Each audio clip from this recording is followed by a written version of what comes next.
சென்னை இலக்கிய திருவிழா காஞ்சிபுரத்தில் தனியார் மண்டபத்தில் நடைபெற்று வருகிறது.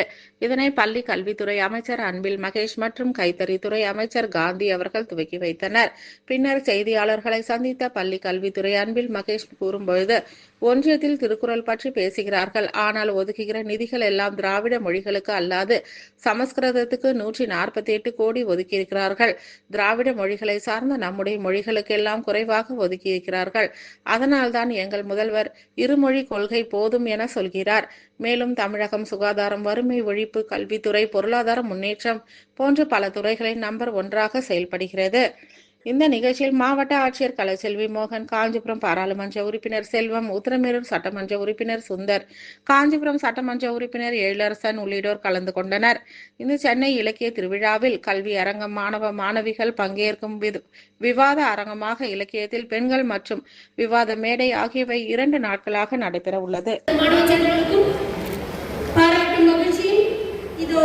நிகழ்ச்சியில் அடுத்ததாக நம்முடைய பொது நூலக இயக்கத்தின் இணை இயக்குனர் திருமிகு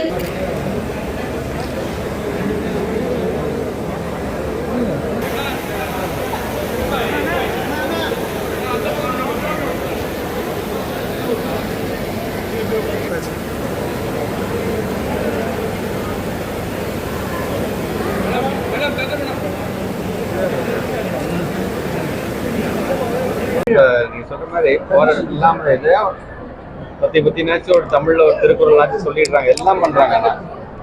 ஆனா எல்லாம் ஒரு பக்கம் சொல்லும்போது நீங்க அதை பார்த்து ரசிச்சுக்கிட்டே இருக்கும்போது பணத்தை இந்த பக்கம் யாருக்கு ஒதுக்குறாங்க?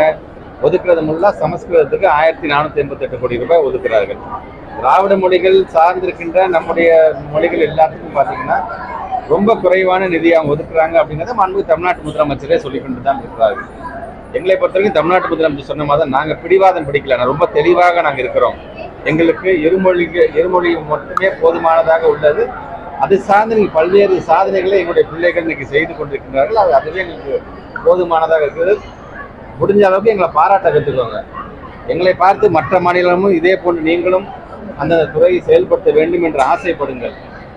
குறிப்பாக நேற்று கூட பார்த்துருப்பீங்க, லண்டனை சார்ந்திருக்கிற கிங்ஸ் பல்கலைக்கழகத்தை சார்ந்திருக்கின்ற அரசியல் சார்ந்து, அறிவியல் சார்ந்து, சமூக அறிவியல் சார்ந்து இருக்கின்ற ஒரு ப்ரொஃபஸரே சொல்றாரு, எங்களை பொறுத்த வரைக்கும் நாங்கள் ஸ்டடி பண்ண வரைக்கும் இந்தியாவிலே தமிழ்நாட்டு மாடல் தான் சிறந்த மாடலாக இருக்கின்றது. ஒட்டுமொத்த இந்தியாவே அந்த மாடலை கடைபிடிக்க வேண்டும் என்று சொல்றது வெளிநாட்டை சார்ந்திருக்கின்ற ஒரு ப்ரொஃபஸர்.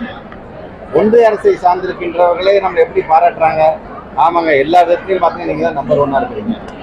சஸ்டைனபிள் டெவலப்மெண்ட் கோல் எங்கே எதில் எல்லாத்துலேயும் நம்ம ஒன்றா இருக்கோம்.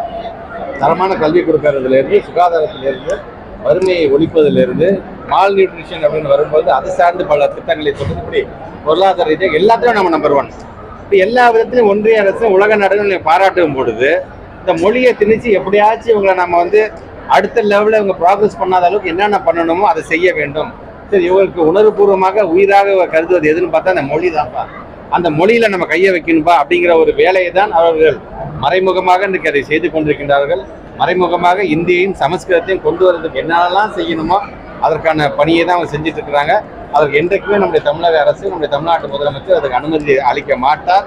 அதனால தான் சொன்ன மாதிரி இந்த 2000 ரூபாய்க்கு நான் ஒத்துக்கிட்டேன் அப்படின்னு சொன்னா என் தமிழினத்தை 2000 ஆண்டுகளுக்கு பின்னோக்கி நான் இழுத்து செல்வதற்கு சமம். அந்த பாவ காரியத்தை நான் செய்ய மாட்டேன். நீ 10,000 கோடி கொடுத்தா எனக்கு தேவையில்லை, கொள்கையை விட்டு நிதியை பெற வேண்டிய அவசியம் இல்லை என்று தமிழ்நாட்டு முதலமைச்சர்